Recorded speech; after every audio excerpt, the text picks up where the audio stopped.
Pickaxe. Hello, everyone, and welcome to Cast Party. My name is Colin McManus, and I will be your director for today. I am joined by Ryan McManus. Ryan McManus playing Bjorg Jorgensen, the jeweler of the Bottery. Anna Brisbane. Lenore DeVere, Chaos Fairy, excited to push all the buttons. Nigel Deacon. Hiya, I'm Nigel, playing Jackal Campman, the Leprin loner striving for companionship and control. Vince Perino. Hi, Vince Perino, playing Tevin Alkin, the mechanism of discovery, reconstructing memories one piece at a time. Raquel Skellington. Hi, everybody. I'm Raquel Skellington. I play Poppy, the tender-hearted giant. And Luis Carrazzo. Hello, I'm Luis Carrazzo, and I play Santos the Clavinator. Last time, our adventurers, specifically starting with Santos, Jackal, and Tevin, you all spoke with Dominic about the mark on your hands. Dominic wanted to know where it came from, and he told you that it was Stratton's mark, and that you all were special for having it.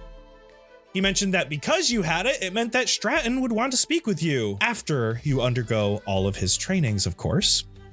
He told you to come back again tomorrow along with all those with the symbol on their hands so the training can continue.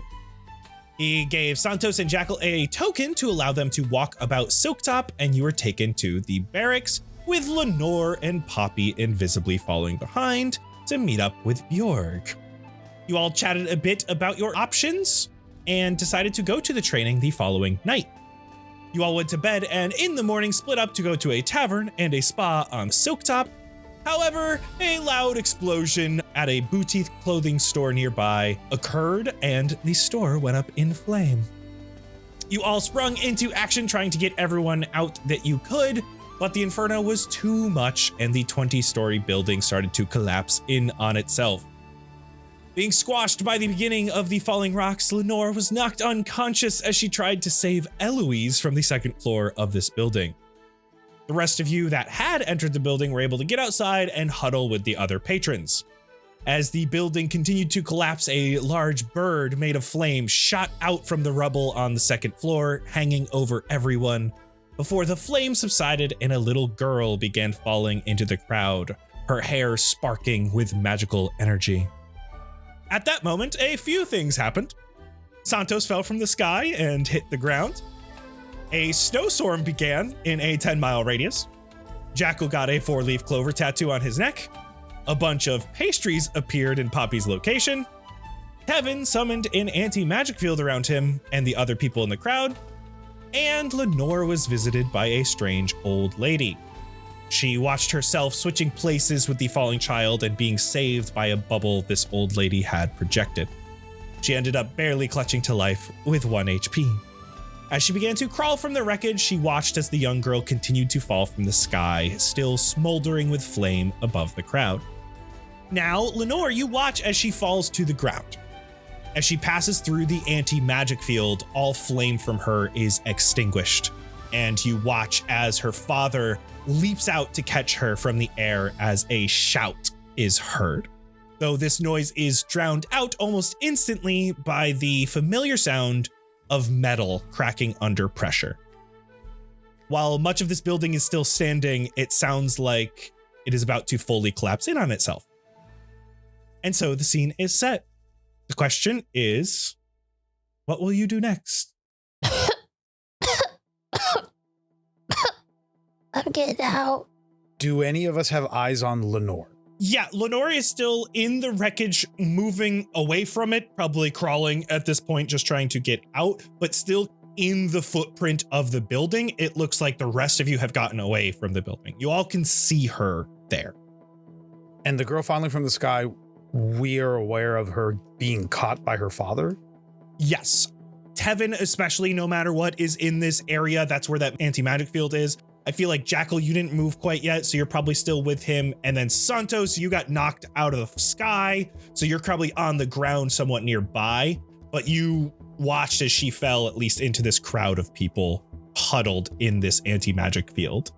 I mean, my first impulse, if I'm aware that Lenore is under the rubble, is to rush to help Lenore. Question, if I'm falling and there's pastries all around me, when I fall, do I just get like a good splat of like goo, dessert, raspberry jam, like all over me? Yeah. You're watching as they're all like flying downward towards this crowd of people. But luckily, Tevin's anti-magic field is here. And these were all just magically teleported to you. So as they're coming down, you get a couple that get in your hair. It's a little bit of icing and stuff, a little bit sugary. But the rest of it hit the anti-magic field and bounce off of it and form this ring around Tevin, who has this kind of half dome bubble above him and around him, as well as the other patrons. Am I in the dome? Because I didn't go inside.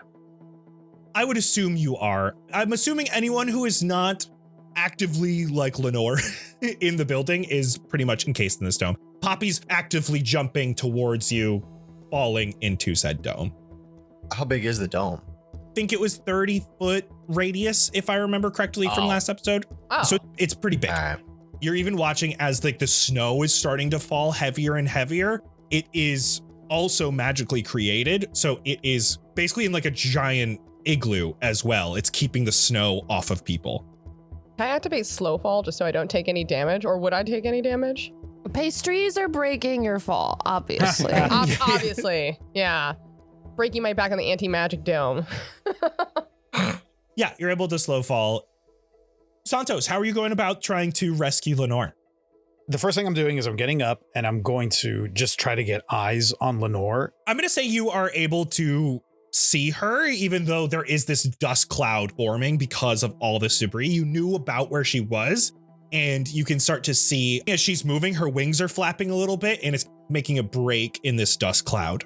I'm going to run right to that. Lenore, are you okay? And I'm going to just reach for you. Barely.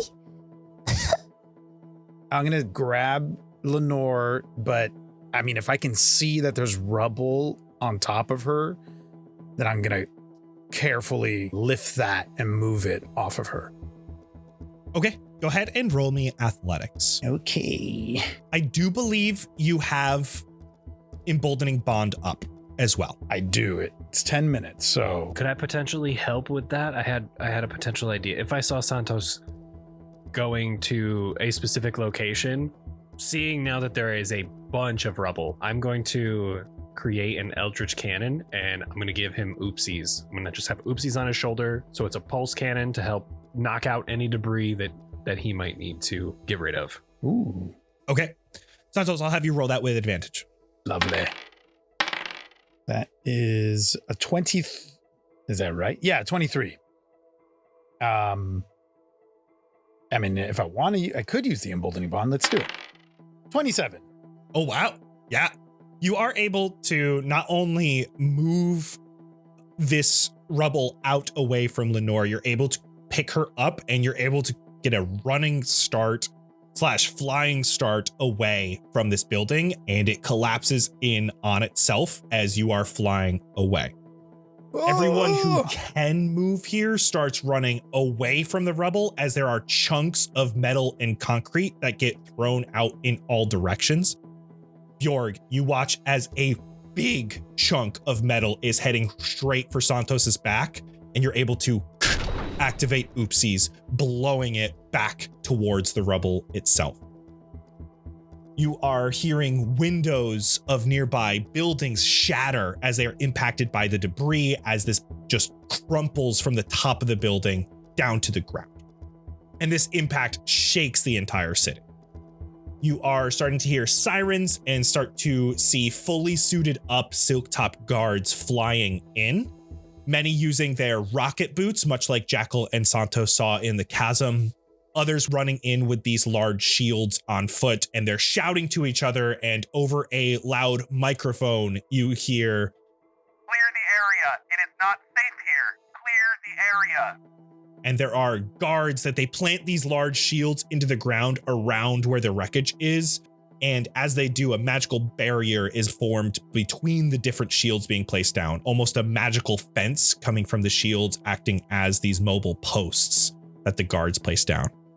You can already see during this kind of quick movement from the guard, they are starting to use these large mobile vacuums to suck the dirt cloud that has formed and coats everything here. And then other guards are already moving into the rubble with some sort of device that they're scanning the rubble with. It looks like they're looking for people trapped underneath. Tevin's anti-magic field helps to create a bubble-like barrier from this large group of patrons that we talked about. It doesn't keep all the debris out, but it seems to help keep at least most of the dust out. Those of you who are in here, including now Santos and Lenore, you can see the old man that was shouting previously has now dropped his cane, and he is on the ground holding his daughter tightly in his arms. And her hair has settled down and loses that magic spark as the snow falls all around you. She's okay. You move over to the man as much as you can, Lenore, in your injured state. You see he's just holding her tight and he's whispering to her. And he looks up and he just nods slowly and he moves her a little bit so you can see her better. And you can see that there is slow, shallow breaths coming from her. Though you do see that she has some harsh burn marks down her neck and all along her forearms. Just looking around at everyone, making sure everyone's here, accounted for. I think we're all here. I want to lock eyes with Lenore and actually use healing word because I'm assuming she looks pretty beat up. So I whisper, Lenore, stay there. I'm going to come to you. Hopefully this can make you feel a little bit better. And I activate healing word, which I guess I have to roll for. You regain 8 health. Oh, thank you. I love you. You gave us a scare. Yeah, same. I didn't expect it. It fell down. That happened so fast. Usually buildings don't collapse that fast from fires. I don't think it was just a fire. It was clearly some magically enhanced fire. There's no reason. The U.S. government. Huh? The who? What melts steel be? I'm gonna go see if they need any help. Utterly confused by that, as usual. I'm gonna bound towards. I mean, they already have a perimeter set, but if there is a silk top guard that I can communicate to, I'm basically gonna offer my help, and I'm gonna fly up to let them know that I too can take to the air. Are you still looking for survivors? Do you need another set of hands?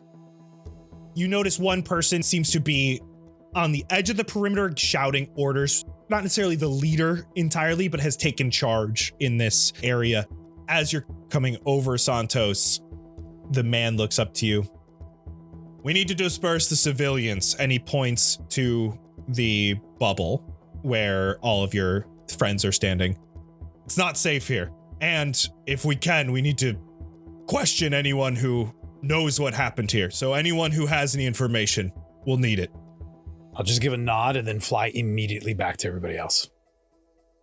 As Santos goes over there, I'm actively eating an eclair that probably hit me in the head. I'm going to kind of crouch down next to the old man with the child. Hey, man, if she caused that and you know why, and she shouldn't be government experimented on, you should probably get out of here. Roll me perception as you get down there. Okay. Hell yeah, 25. As you're moving closer to her, you hear him whisper, Eloise, what did you do? As you get down and you say that, he looks at you. Thank you for trying to save her. They can't know it was her. Then, I'd get to stepping. It sounds like they're guards. They're gonna want to ask questions. You see he just points on the ground to his cane and kind of gestures you towards it. I'll grab it, and then can I kind of look at the girl? Do you need help getting her somewhere? As I hand it over. Not gonna be able to move very fast. And you can see he's struggling to get up off the ground. Okay. I will lift the girl and try and hold her as gently as I can. And then I'm going to look over to Jorg or Tevin or Poppy or Lenore or anyone that's like looking at this interaction, hopefully I'll be right back or come along. Where do you need me to go? It's probably gonna be faster for me to get there and come back for you. My home. I could tell you the building, but I don't want you to leave her there alone, and you won't be able to get into our apartment. Tell me the general spot. My friends will go with you. Or you'll meet me there or something. She'll be safe. It's okay. He tells you the name of a building and gives a description of the front of the building. It is a big metallic building, but on the first floor, they have some bright cherry wood accents. We'll meet you in the lobby. And I'm gonna take off. You do so. She's pretty small. You're able to really move with her. I think while all this is going on, I am just trying to help all those new guards that came in any way I can. So you'll just see Tevin kind of awkwardly like picking rocks up and putting them places and just being like, He's just hello. rebuilding the building. Yeah. He's making like a small sandcastle, but it's Yeah. I think Poppy's gonna just like make sure like she's over by Lenore and kind of like dusting you off. What happened from the inside? Do you remember? It all happened so fast. I don't remember anything. I just went in and it was all so smoky and hard to see, and then everything was falling, and then there was an old lady in a bubble, and I saw a girl as a bird, and then she turned into me, and then I turned into her, and then she turned into me, and then the old lady didn't have eyes, and she kissed me on the forehead. I think that's a concussion. And I woke up. Okay. I don't really know what to say about that, but how's your head? Pretty good. Better now. Okay. I think Poppy, looking a little bit confused, also scans around to see Santos, how he looks. I think this is like when I returned to the group after having that encounter with the guy that was managing the guards. Hey, everybody, those guards are going to be looking for what caused this, and I think they're eager to question anybody that's around here. They want us to leave, and I'm happy to get the hell out of here. Where's Jack? Where's Tevin? Tevin's over there. I point to him putting the building back together. They're helping where they can. I agree. We've done enough. We tried running into a burning building, acting like fucking heroes when we don't even know this city. We need to leave. Oh, get Tevin! And then I take off towards Tevin. But the girl's okay, right? She seems okay. Did she start this? Who can say? But if we're going to talk about that, we shouldn't do it here. Okay. Tevin! Hello. We gotta get out of here. Come on. Oh. Put that rock down. Just put that rock down. Right there is fine. It's not in the way. Let's go. And then I'll kind of grab your arm, and not that I could, but I'm gonna try to like hurry you towards everybody else. You feel it's pretty easy to pull me. I'm letting you take me wherever. Don't give me that. We go back in the zigzag. Just kidding. Straight line. Okay, I got Tevin. Hello. Tevin, your little bit of confusion being pulled this way, that way, that anti-magic barrier that had come from you is finally gone away. You guys all heading towards the man with the cane, following him? Yeah, I guess. Yeah, if we overheard any of that encounter with Jack and know that Jack took the girl towards where he lives, then definitely. Yeah, you also see some very rabbit-like footprints in the snow that you definitely know are Jack's. And yeah, you start to head with them. The man has already gotten a head start, but definitely isn't moving too fast. You are able to catch up with him relatively easily. By this point, Jackal, you have made it to this building. On the inside are tall ceilings, a very large glass chandelier overhead. It very much feels like what a hotel lobby would feel like, but it doesn't look like this is a hotel. There is like a receptionist and everything, and you see two large elevator shafts and then a third one that is much smaller. And as you bring this girl in from the cold, get her inside, dust her off, you watch as some of these spider-like automatons go into this third shaft and crawl up it. Huh. That's neat. I think I would have probably like put her onto a couch or a chair or something. Yeah. And I imagine I've got some type of cloak in my bag or something. Probably just lay that over her because coming from the cold and while having active burns is probably not great. Yeah. The receptionist wasn't actually at the desk. You can see she is over by a fireplace that's here, and she's actively like trying to open it and start a fire inside, but she's like looking up and there's dust coming down, and she looks at you and she goes, "We've never used this thing. We live in the desert." Oh, yeah, that makes sense. Crazy weather we're having. Did you see them sports? What? Water sports? Or Sorry, I don't know how to do small talk, but okay. I don't really want to talk to you. I'm sorry. Okay. It's nothing against you. I just we're having a moment right now. Little girl was on fire. Oh my God. I think snow's actually good for that. And she points to the snow outside. You'd think, but no, that's wrong. And you know that because you live in a desert. Or you don't know that. Sorry. Okay. But thank you for trying to help. She just nods as the rest of the group comes in, and you can see her still trying to open the flume of this fireplace that's here.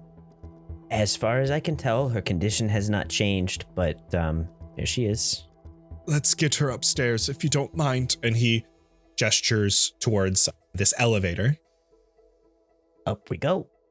He walks over the elevator shaft here. There are no walls or ceiling. He just walks into this shaft. The floor is glowing yellow light, and he gestures everybody onto it. And then he stomps his cane twice, and you can start to feel the floor lifting up beneath your feet. You get to his floor. He gets out, takes you to this room of his, opens it up, and ushers you all inside. He's moving pretty fast now. He is obviously worried about his daughter, it seems, and he rushes you inside and points to a lavish couch here. This apartment is mansion-like. It is massive. It is very clean, though it is not minimalistic. It's very maximalistic. There's lots of decorations here. There's lots of beautiful art pieces. A lot of things like star charts and maps. There are artistic paintings of planets, as well as some of the demigods' orbitals. And this is when the man is able to take off his hat and you get a bit of a better look at him. He's a human man with a bushy gray mustache and thinning gray black hair that was just under a top hat. And he was in very fanciful clothes. Nice digs, man. This is way too rich for my blood. I lay her down gently onto the couch. You have anything like salves or anything? Yes, I'll be right back. And he rushes to a small doorway that is in a hallway that leads to another large room with a bunch of windows looking out on this snowstorm going by. He's only in there a moment, and he comes out with what looks to be like a healing potion like you guys have seen before, but even the bottle it is in looks fancifully made. It is blown glass in the shape of a swan with a ornate golden top to it that he pops off, and he slowly starts in small little sip sizes pouring into her mouth. Okay, I thought maybe something to go on the skin, but that makes sense too. Who are you? I should be asking you this. You helped save my daughter, even if we couldn't save the building, and I appreciate that. I'm Mr. Jericho. Pleasure, and I'll shake his hand. I think we're kind of intimately knowledgeable about guards asking too many questions about things that are out of our control. So I don't want to see that happen to a little girl. Nods, and you can see he's not really making eye contact with you all. He's looking at his daughter, slowly putting his fingers through her hair and making sure they're not in her face. And he continues saying, It could have been bad if they found out she caused this. Her condition seems to be worsening, and things have happened before, but nothing like this. She's already on the not-so-good list, the not-so-good side of the guard. The naughty list? Sure, if that's what you'd call it. Someone so small and gentle, why would she be on the bad list? Small and gentle, yes, but chaotic power within. She doesn't seem that chaotic to me. She's very powerful, and she doesn't know how to control it. And I thought she knew by now that she can't do any magic in public. This sounds, eerily familiar, don't you think, Lenore? Yeah. Lenore? I've heard that name. Oh, Hi. Hello? Are you Eloise's new tutor? Might be. I'm very new in town. Possibly just passing through. As you can see, she needs something, someone. If there's anything you could do to help her control this, it would be. I'd pay you handsomely. I can't continue having her live like this. Uh-huh. When did this start? Since she was born. Since she learned to do magic. Those are two different things. Yes and no. Happens whenever magic really occurs near her. Her body, even if she can't control it, seems to amplify it. Though when she does it herself, it's often worse. Was what happened earlier caused by her choosing to use her own magic? I can only assume so. I wasn't with her at the time. She was looking for a new necklace. just shopping on her own. Yes, I was on the first floor. Oh, okay. At least you were in the same building. I thought she was allowed access to a building where she shouldn't be alone. I don't think she should be alone at all throughout the city. We haven't had incidents in so long. She knows better than to use the magic. Why would she use magic just trying to pick out a necklace? I don't know. What would have sparked the entire building going up? Lenore over here, her magic is quite uncontrollable, just like this Eloise. But usually, it's a reaction to her utilizing the magic. Something she did inside that building caused all of this, and we need to know what that initial spell was. What was she trying to do? What was she trying to get out of it? York, maybe calm down for a second. Maybe we're not going to get any answers out of her while she's almost dead. Sorry, that was really insensitive. When she's asleep at the moment and recovering. And he also just said this can happen when magic happens around here. And have you seen this city? There's magic literally everywhere. That brings up even more questions. We have lots of questions, yes. If you come back tomorrow, you can see her. I'm hoping I can get her awake. I've already called for a nurse to stay the night. Hopefully we can get some answers from her. And hopefully we can make sure this won't happen again and that we can get her some training. I already have an outfitted magic room. It's ready for her to test in. What's it outfitted with? Protection. Padded walls? Metal walls. And much more. Is it lead? Or what kind of metal? It's an alloy. I spent some time working with a master blacksmith to figure out what would be best. Has this Firebird thing ever happened before?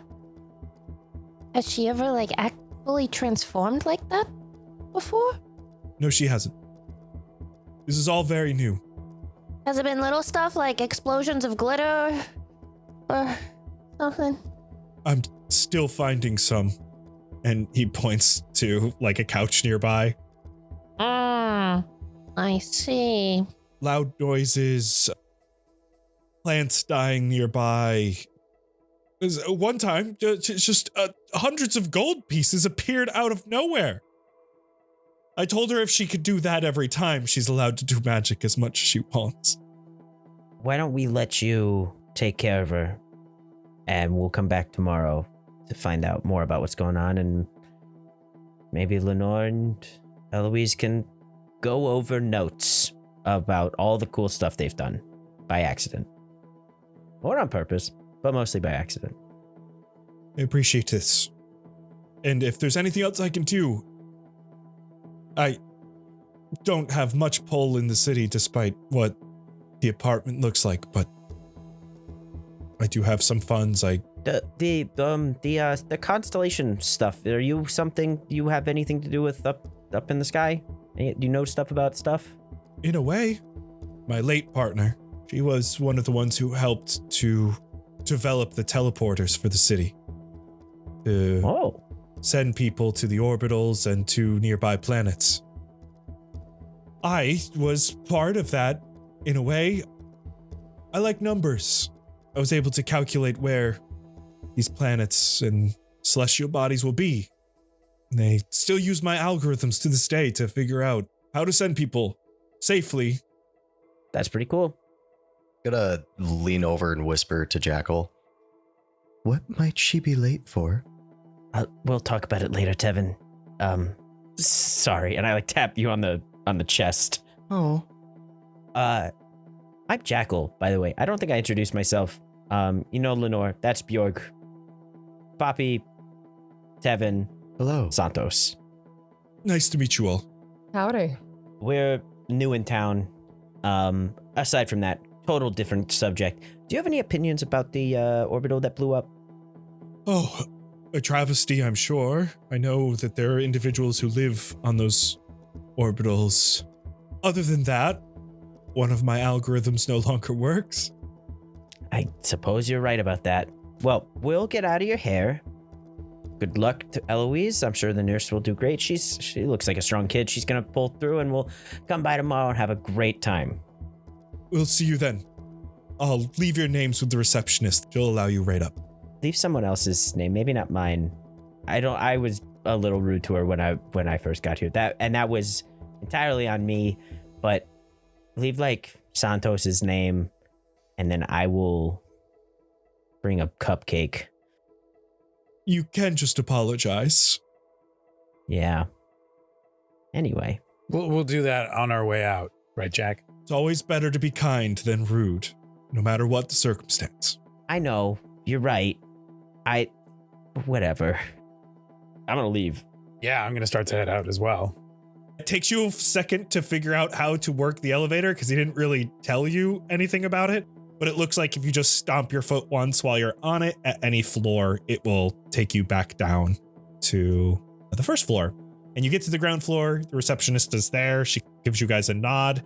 And you can see that the snowstorm is... Oh, it's brewing outside. As we walk past her, I will look to her, point at Jack, and say, he's sorry, by the way. Yes. I'm sorry for being rude earlier. There were extenuating circumstances. I appreciate the apology. She gives a little nod, and then she points, and you see there's a fire in the fireplace, and she just smiles. Oh, excellent. You know what? I really hope that keeps this place warm. It looks nasty out there. It is toasty in this lobby right now, but on a normal day, it would be way too hot, but just looking outside in the snow, it feels really comforting and warm. Do we want to go out into the snowstorm, or do we want to wait for it to subside? Where did this snow come from? Did she cause that too? I think She must either have. her or you. You didn't cast any spells, did you? Not since before going in. Then, yeah, I think she caused all that, right? Speaking of going in, what the hell's wrong with you guys? Thank you. What are you doing running into a building that's on fire? It was just starting to be on fire, and I can fly and I have magic. I felt like I had pretty good odds of being helpful. Yep, and then a building fell on you. It exploded and fell on you. That wasn't normal. I don't know. I'm not a firefighter, and I don't think any of you guys are firefighters. So why would you run into a burning building? Easy. I thought it was part of the test. To be honest, I thought it was a complete setup. Thought it was a setup? By who? Dominic? I thought it was. We were all just trying to do the right thing, okay? I was trying to save a little girl. I understand, but we just came from a person that told us to lay low, and the first thing we do is do some sort of massive heroic act at the first explosion in this city for however long, and I just, it feels like you did the exact opposite of what we were supposed to do. No one told me to lay low. I don't know. I still stand by my interpretation, where I think it's really easy to look at what you just said, Jack, and think, oh, this is what we're told to do. We're told to lay low. Oh, look, there's a building that's on fire out of nowhere. I guess we're supposed to lay low. No, I think we're supposed to go and do something that's a part of a test that Dominic would have planted for us, but maybe I'm overthinking it. If I might ask, Jackal, if you were the one stuck behind a door with the building on fire, would you not want someone to come and try to save you? Absolutely, but I'd much rather someone that knows what they're doing do it. And look, if it was any of you guys, I'd be in there in a second. As soon as you were all in danger, I was going to run, and then you were all out all of a sudden. There was magic flying everywhere. There's snow coming down and bagels flying at my head. And you guys just ran in. Look, are we deciding that we're heroes? Is that the depiction that we're going for? I don't believe we are heroes. I think some of us are just trying to do what feels right. Yeah. Good way to put that, Tevin. All right. If someone needs help and I feel capable of helping, I'm gonna try. If I think they deserve it. Well, if that is the way that the group feels, I would just appreciate that is made clear, because I'm looking out for you guys. But if it's between you and someone else, I'm not going to throw you or myself into a burning building to do it. That's your choice, and that's fine. But speaking of doing the right thing, Lenore, do you think you're capable of teaching this girl? She's dangerous. I don't know, but I do relate. But he seems to be on another level. I mean, it's not like I exactly know how to control things. Like, things still happen against my will. So, and I don't know how to suppress that.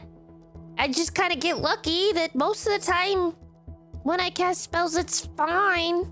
I don't really know what wisdom you're supposed to bestow upon her. Exactly like you said, we've had trouble figuring out what your malfunctions are.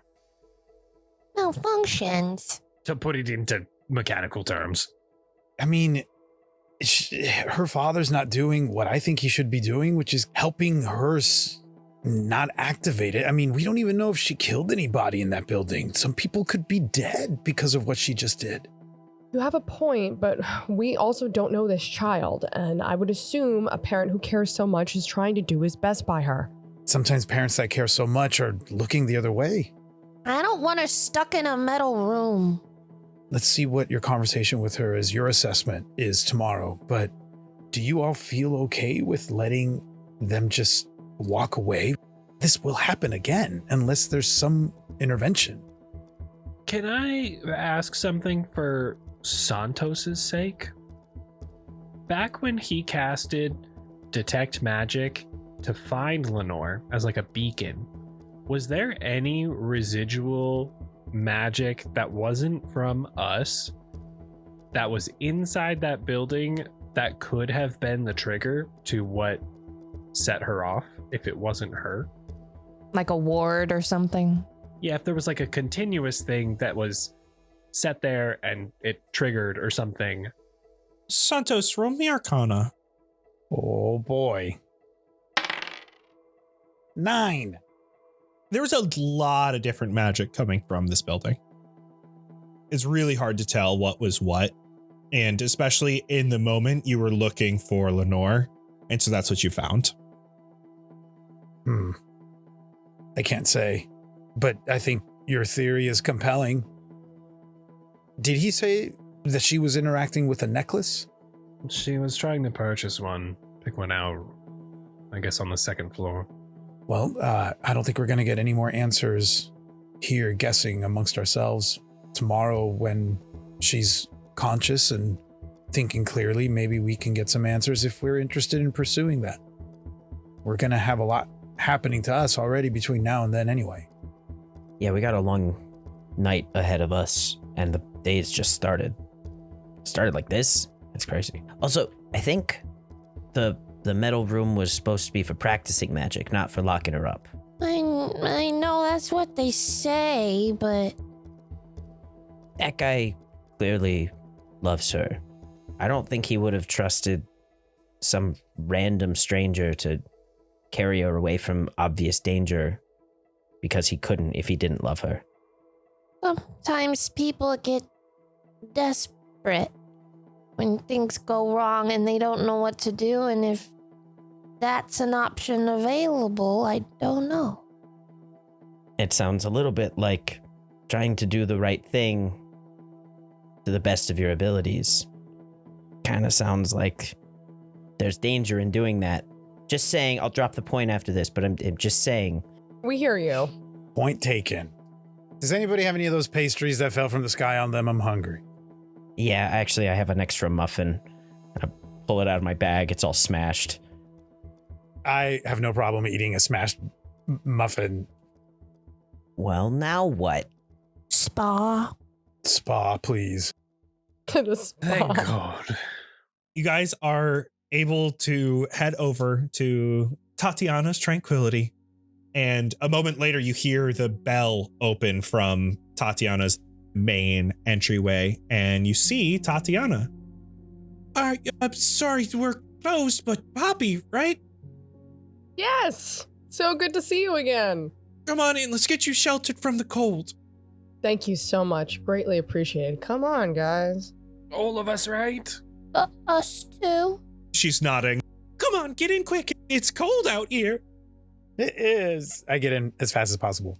And Tatiana gives you full access to what is indoors in the spa, as long as it doesn't require another person. All of her employees are gone for the day, so soaking tubs, salt rooms, relaxing areas. And she says to stay as long as you'd like.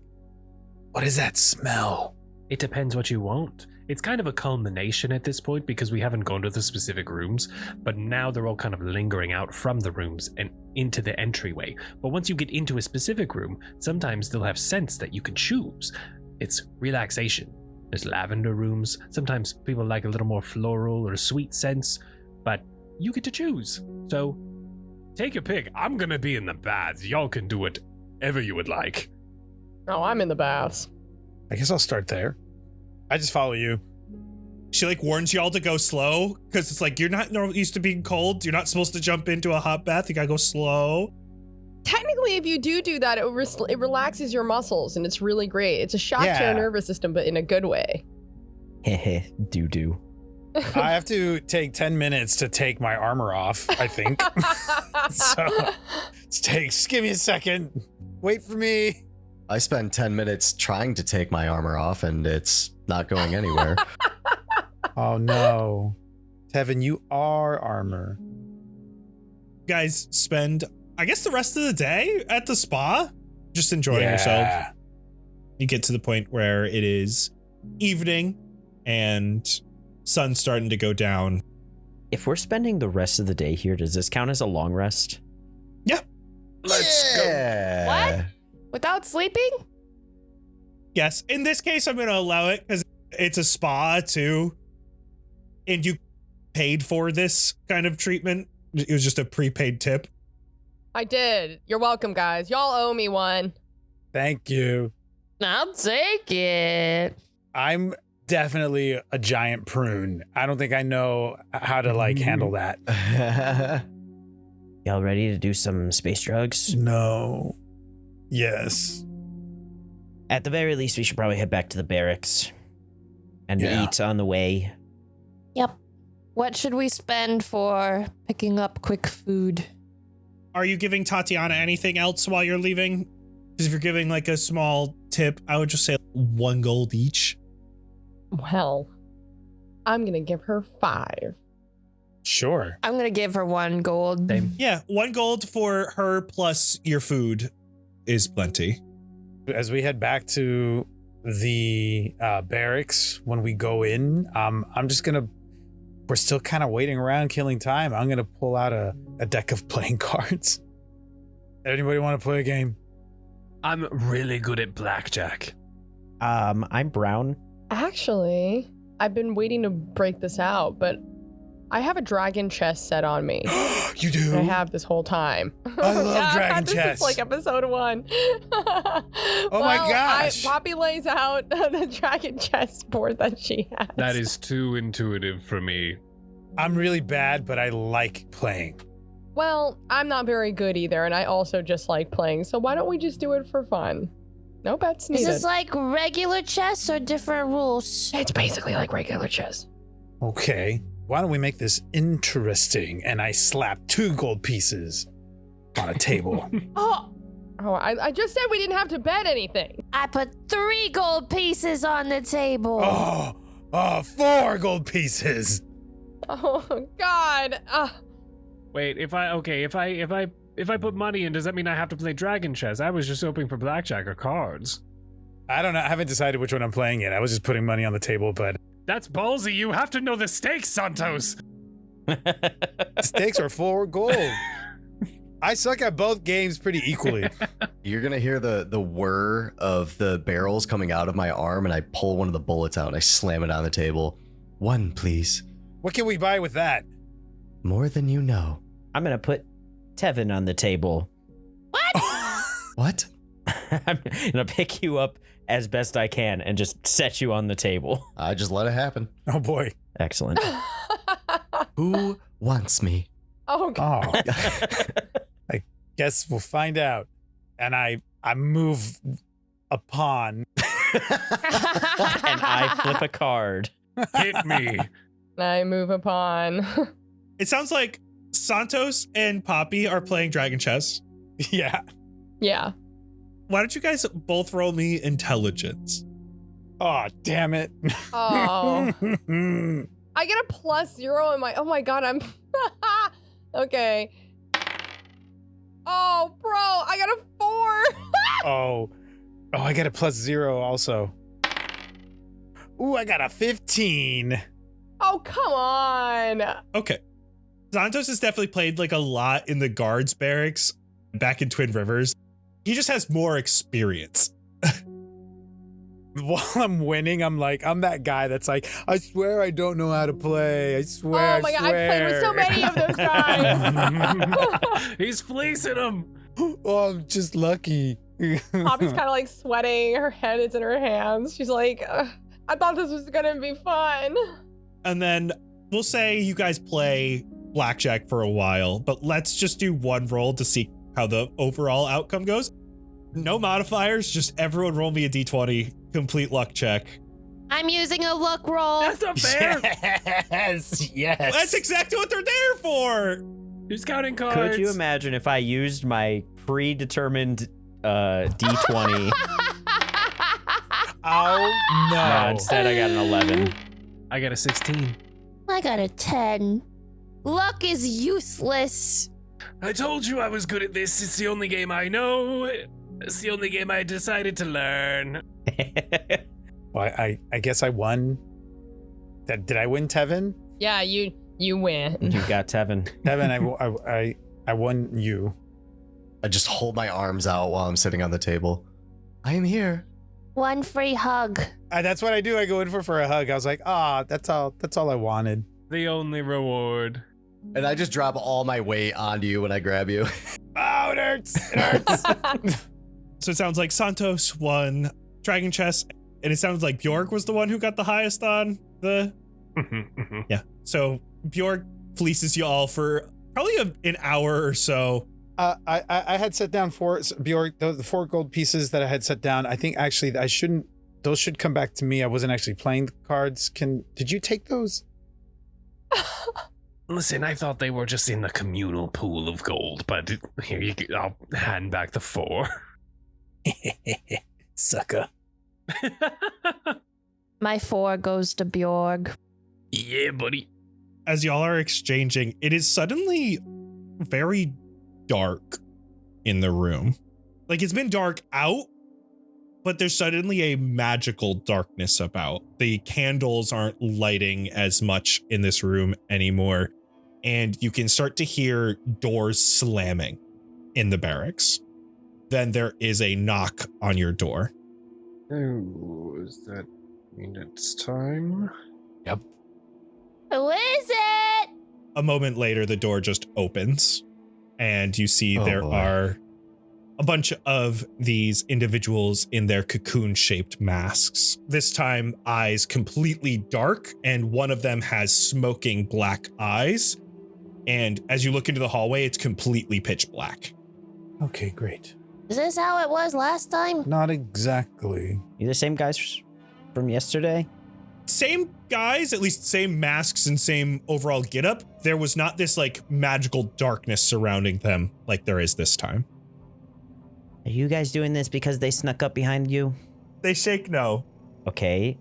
You're a lot spookier this time, so... They open the bags. Oh. I step into it. Let's just get this over with. Must we go through this again? Can you not just walk us there? They nod yes. I will see you all on the other side. And I pop my head in. I'll do the same. I'm casting mage armor. Okay. Something happens. Oh, Oh, no. God. This happened last time you were trying to leave the barracks. Okay.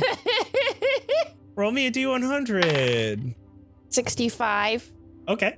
This one is from Winter Dragon over on Patreon. Patreon.com/castparty. Get your very fun effects for Lenore over there. Everyone in range, 20 feet, centered on Lenore, Okay. Oh. grows extra long talon-like fingernails 5 to 8 inches long. Ew! They are sharp almond shapes, and they are all fluorescent green in color. If these were shorter, these would be wonderful, but good gods, the length is vile. I look at the guys and I can almost assure you that was not on purpose, right, Lenore? No. They're looking back and forth at each other. Like, there's so much confusion on their actual faces. I put my head in a bag, and while we're walking, I'm gonna try to narrate the turns that we make before we make them. See if I can remember the way. Oh my god. Okay, you're narrating aloud? Yeah. Okay. Yeah, you are all once again masked, and you head towards Dominic's garden. Lenore's really good at this, surprisingly, even down to knowing the distance before like a door is gonna happen.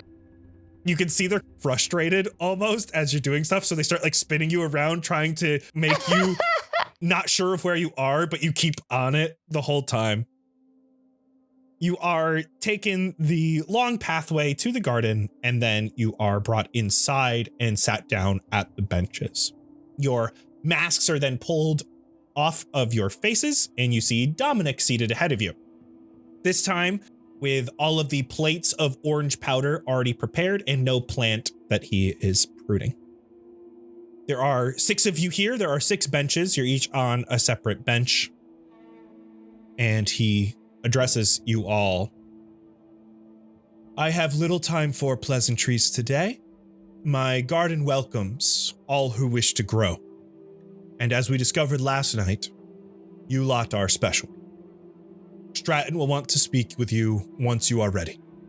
Once you complete the training he has laid out to you. I am sure your companions have told you much about what happened last night. I trust you all, too, took to heart how much growth can happen to a person if they desire it, if they work for it, if they are strong enough to endure every hardship. But enough time wasted, let us begin. And he gives like a little nod, and these masked individuals once again come up to Dominic and bring these dishes filled with the orange powder to each of you along with a match. And Dominic strikes his match, and holds it over his small plate of powder. I'll do the same. Mm-hmm. Just following what everyone else is doing. I haven't seen or done this before. Yeah. Yeah, I'm watching closely what everybody does and just following suit as well. He says once again, breathe deep and grow.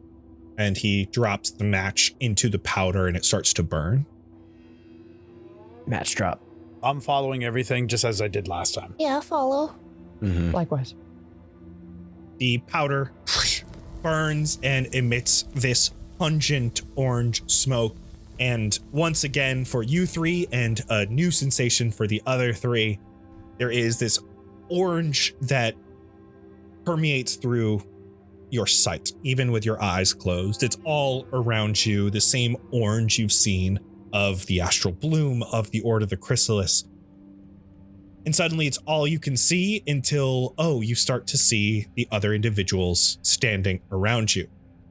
And they all have different colors associated with them. As you look at Tevin, you see a crimson red. At Jack, a forest green. At Santos, a steel blue. But Lenore, what do they see as they look at you? What color is your aura projecting? My color is lavender. You see a light lavender haze around Lenore. What about you, Bjorg? Oh, it's like a stained glass, lighter green. Crystal green, kind of crystally green. Yes, somewhat. And Poppy, what about you? Navy. She has a navy aura. You all see around you your companions glowing lightly this color, and the orange around you starts to dissipate. And to three of you, this is very familiar. You appear in a small garden shack. Ahead are pots with plants growing out of them in the form of unfinished statues of people, including empty pots that glow, each with a color of your aura. And just behind these pots is a wall of seeds, hundreds of them, all different kinds. And there is a seed that too glows each of your colors. And from all around you, you hear Dominic's voice. Some of you have picked your beginnings before, but I ask again, if you could start again, would you pick the same beginning? The same seed that led to you? Or would you pick a better seed? I think this time I'm going to grab my aura-colored seed. Being a mango last time did not hit. What in the fuck did you just say? What? What's the seed come from? The wall? No, is it a metaphor? We didn't really get that far to learn. Sort of follow your instinct, I guess. Are we supposed to answer him in actions, or does he actually want answers from us? You could just go get a seed. Oh, okay. That's what we did. We can grab our own color or we can grab a different color. Mm-hmm. Yeah. Anything, yeah. I just go for my own. Tevin took all three of ours earlier, so I don't know what that does. Greedy! Well, we didn't take ours. Yeah. They left theirs and took something different. Well, I'm taking my own. Wait, is there a pink? Yeah, there's one that glows a nice pink. I grabbed my eyes just widen at the pink, and I grabbed the pink instead. Wonderful. And this is just supposed to be a metaphor on our upbringing. Do we want to change how we started, the choices we made to get us here? Brother, we have no idea. Well, you got the same information we did, and then we just kind of filled in the blanks. Okay, we're in for a ride. This is ultimately for you to decide. Think about what he said about growing and pruning and new beginnings, where you came from, where you start. Would you do all of this the exact same way? Are you comfortable with who you are? That kind of stuff. I'm going to pick the orange tree seeds again this time. I don't see why anyone would want to change. I'm happy the way I am. I made the choices. I learned from my mistakes. They led me to where I am right now, and I would consider myself happy. I grab my own seed. So only one didn't pick theirs? 2. 2 didn't. Anybody that doesn't, I'm grabbing my own, and again, I'm grabbing the others. So Tevin, it sounds like you're grabbing Lenore's lavender one, as well as Santos's steel blue one, as well as your own. Yes. Wonderful. We each have a planter that is also glowing your color, filled with fresh dirt. I will go plant the seed just as I did last time. Same. I follow their lead. What gardening? What's happening? I'm just watching everyone and doing the same thing. I'm poking the 3 little holes in the dirt and putting each seed in. All of your plants begin to grow rapidly towards the look of the kind of statues that you see in these other planters. But again, they are not full statues. They're like torsos of humans that start to be made from the shoots and the leaves and the vines of these plants that grow. And suddenly all of their forms dissipate and turn into just a floating ball of energy that is your color as they shoot out the door of the garden shed and head outside. This is exactly what happened to you 3 the first time you were here. Following these balls of energy, you are outside of this large greenhouse again. You guys see the orbs shoot into the greenhouse. It's about 100 feet ahead of you is the entrance. And to those of you who were previously in this field, this is where the doors materialize out of nowhere. But this time you see that it's not just an open field of grass. There are trees planted throughout the field, exactly where the doors appear. You see a tree placed right where Tevin's store materialized, as well as one where Santos went to go to try to open his store. And as you walk into this eerie area, you all start to see a glitching of the orange color around you, and then suddenly it goes back to normal. Nothing seems to have changed around you. Ahead along the path is the greenhouse. If I focus on any of the trees long enough, do I notice anything weird about them? Like in that glitch, do I see a door that might be there? Roll me investigation or nature. I'll let you choose. So that's a grand total of 6. They don't really look any different. There's still this orange haze over everything. But you remember this is where each of the doors were. At least the ones like directly close to you, the ones that you interacted with, you remember it being like right here. And you remember there were tons of doors spread out along this field, and there's a bunch of trees here now. So like you assume they're all in those locations. These used to be doors. This is where we saw Tevin's dream memory thing. Also, I don't know if it matters, but Dominic can probably hear like everything that we're saying and doing and see what we're seeing and stuff like that. So not that you were going to, but don't talk crap or do anything out of pocket, I guess. Oh, hi, Dominic. Noted. Hate that. Yeah. Well, if there are no doors, was the greenhouse at all memorable for you 3? Is that our location? Think this is the time where we find out. He pulled us out before we got there. Oh. This is where he pulled the plug. Yes. Yep. Got it. Because we went through Tevin's door. So, greenhouse it is, yeah? Sounds like a plan. Sounds like a plan. Yeah. I'm heading towards the greenhouse, and upon approaching it, I'd like to know who's taking point. Like, is Jack or Tevin, since we've been here before, are either of you taking point? If you'd like, since I opened the door last time, I could do it again. Okay. Sure. Okay.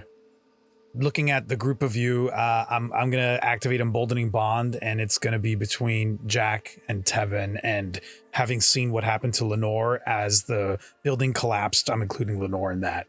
So this thread links the 3 of you momentarily, and it starts to fade. But you sort of still feel the tether You get to add a D4 to any ability check, saving throw, and is it an attack roll? It's bless and guidance in one. Tevin, you go up to the greenhouse and you enter in. It's a tall building with sunlight coming in from one side. There are plants of all kinds here.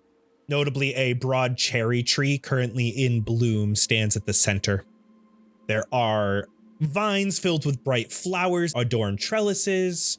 Some plants here are placed directly into large flower beds and others in exposed dirt along the greenhouse's edges. And you see that each of your orbs here has gone to a slightly different area of the greenhouse. And as you enter, you see the color fade back into being the plant that you had just seen, but it still glows each of your auras. As well as there is a location nearby that is now too glowing the color of your aura. And again, from all around you, you hear Dominic's voice. If you could grow again, would you pick the same circumstances?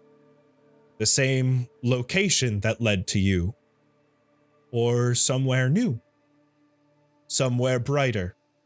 With better soil? A place that you could feed off of others? Or steal the sunlight for yourself? Would you pick a new place to grow? A better place? The secondary location that you described is with all of our colors? No, they're each different. Jack, what does yours look like? Where was your plant grown previously? Was it in a dark corner? Was it in dry soil? Was it in damp soil? Was it exposed to sunlight? Was it in the shadow of a bigger plant? Where was it?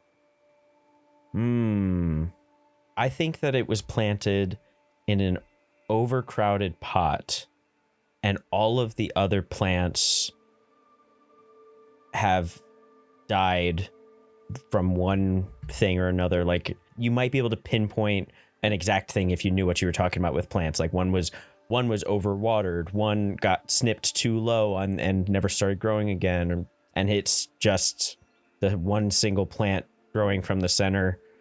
Let's go with a rose. You see a spot that looks just like you described, and that's where your aura is taking you, where you were originally brought up. Okay, I think I can go next. I just go to a corner in the greenhouse and I close my eyes, and what I imagine is an orange grove, an orange tree that is growing amongst so many others. You find a pole to a small corner of the greenhouse where there is a flower bed here where there are a bunch of sproutlings all in a line. And it looks like there are columns of them. They all look exactly the same. They each have two leaves, one coming up higher on the right, one coming up a little bit lower on the left. And it looks like a bud of a third leaf. And there's another spot next in line. That feels like that could be good company, maybe. So I'll put the seed in that spot. You have your entire plant now, but as you grab it, it shrinks down to that size and you're able to plant it. Great. Tuck it in. Is there a pink glowing spot? I would say, yeah, probably. I would check the pink one first. Yeah. And see what the circumstances are. The pink one is in a lot of direct sunlight, but you can tell as you walk over to it that the soil is dry. I'll check lavender. This is where I get to ask you what it looks like. I think it's very, very shallow dirt. Very watery and dark. Ooh, not very bright. Yeah. It's a little bit wet here. You see some like pools of water. There's not enough sun to help bake it into the soil here. I shake my head and I run back to the dry spot and I bury there. Do so. Jack, did you decide where you want to plant yours? I think I'd be planting mine in the same spot. You make room in that flower pot, though it's quite difficult with all of the detritus from the old flowers. Plant yourself. Tevin, what about you? I pick mine up and it shrinks a lot smaller than everybody else's. And when I walk over to where my color is emanating, you find that there's just a very small black pot. And halfway filled up is just very dry dirt and very little sun coverage on it. And I'll put my plant into that. I'll try to move it into more light if I can. You're able to move the pot to a space with more light, but when this grows, it might overshadow some of the other plants, taking away from their light. Is there any water sources nearby? You do not see any. Is there anything sharp laying around? Oh, yeah, there's definitely like pruning shears, maybe hatchets even. Okay. I want to take something that's really small, like something that has a sharp tip to it. And I'll go over to my little pot. It's like a little black ceramic pot. And I hold my arm out and just pull out one of those little tubes that's within my whole body that kind of shows every once in a while. And I pull it out a little bit and just poke it to try to get some of the fluid to come out. Okay. How much do you let drain?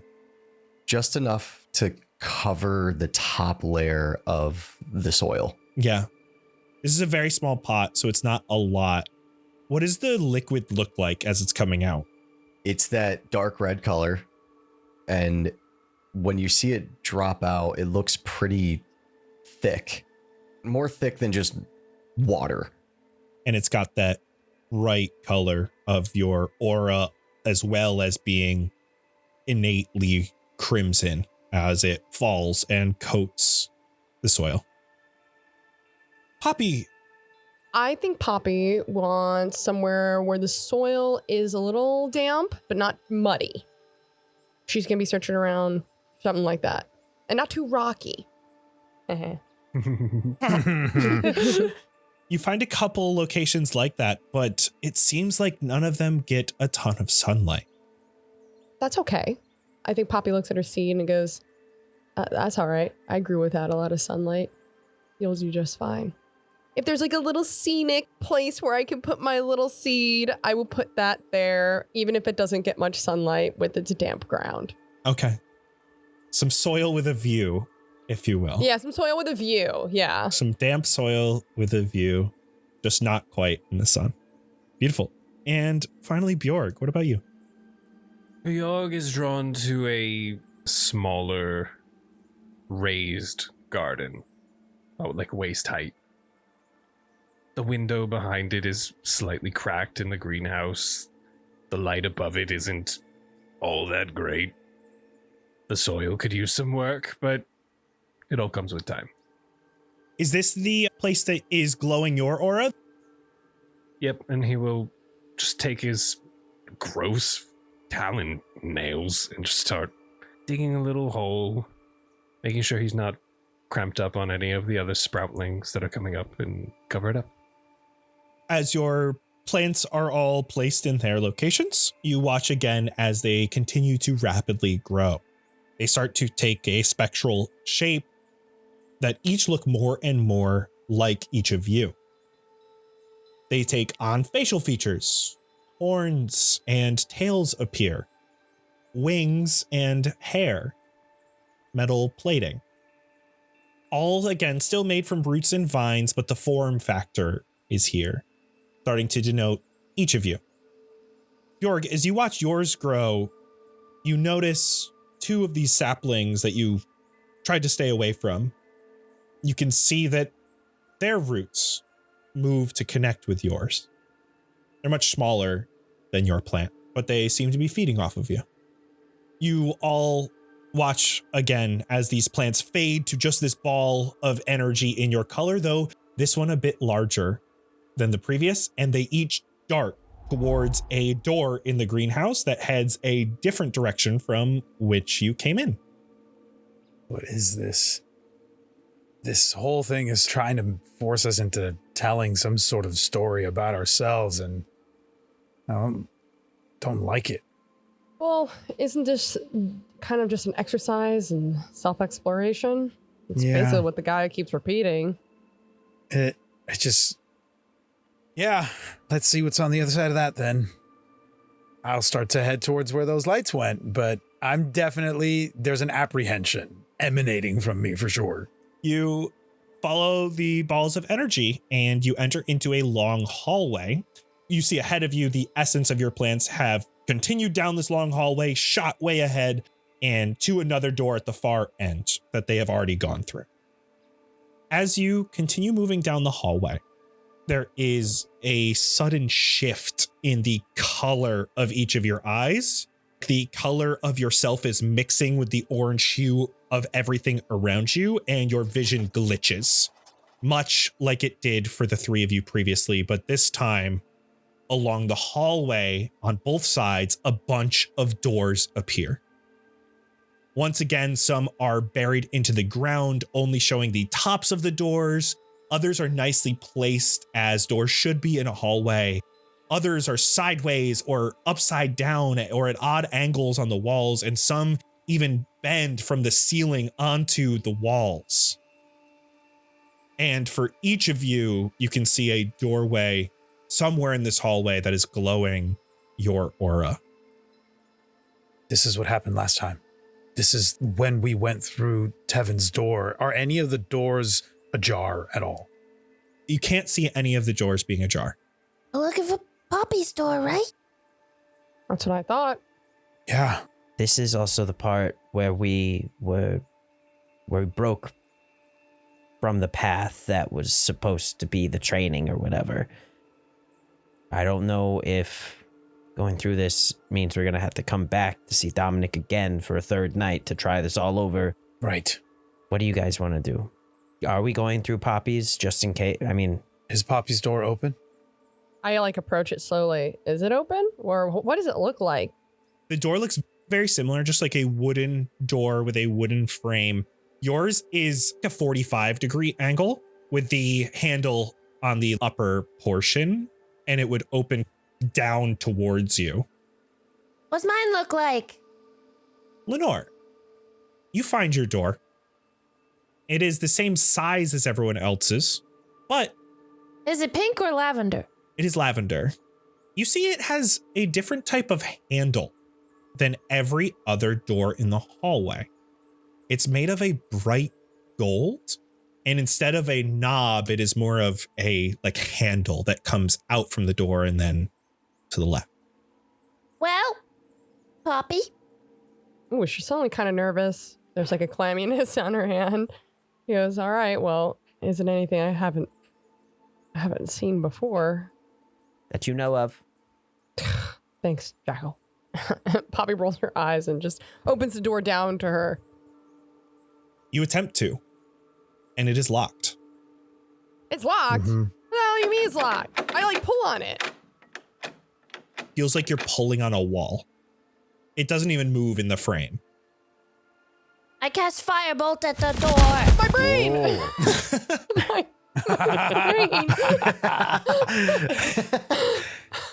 Firebolt goes over and it washes along the door. There's a little bit of char mark on it. Break it down. I don't think we can. Just try your knob. Don't open it, but just give it a twist. Everyone.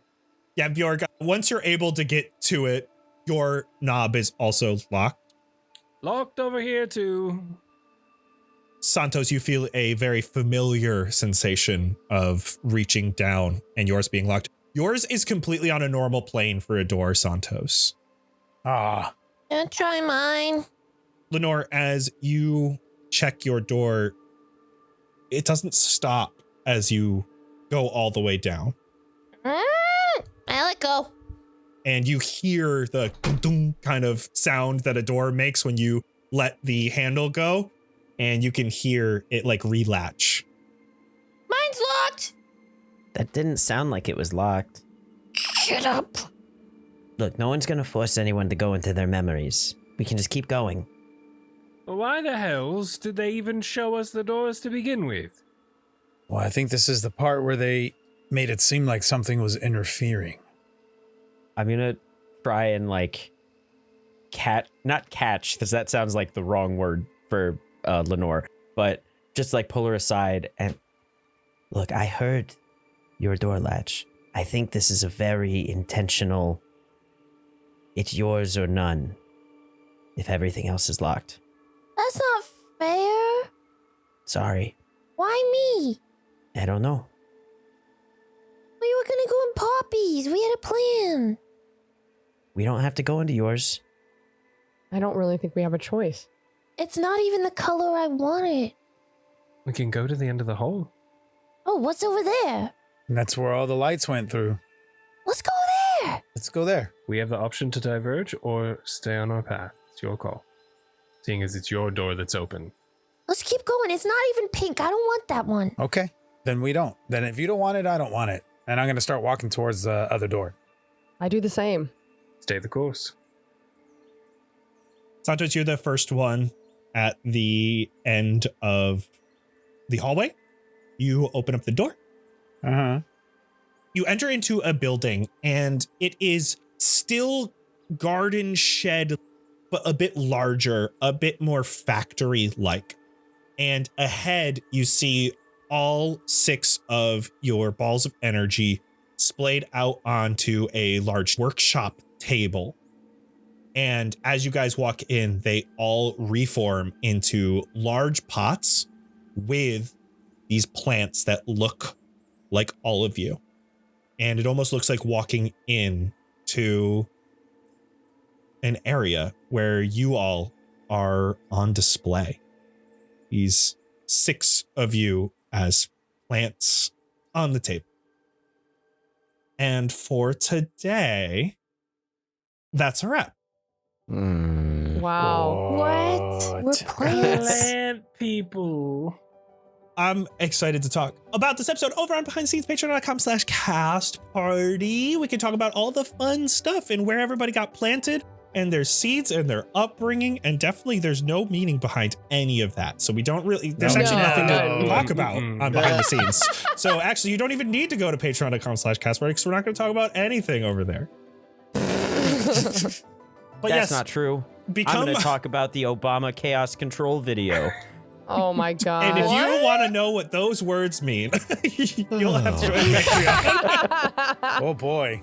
where you can not only get access to behind the scenes, you can access to our Discord as well as give all of our players some weird green claws that I just noticed that that doesn't have a Neon. timing restriction on it, so we'll have to figure that out. Oh, We have to. Oh wait, yeah, so we own the dreamscape Permanent. with our neon claws. I didn't even think about that. Mm-hmm. But we will see that later. Fashion. And in 2 weeks, we will see what is happening with our plant statues of each of you. Okay, bye-bye. All right. Bye.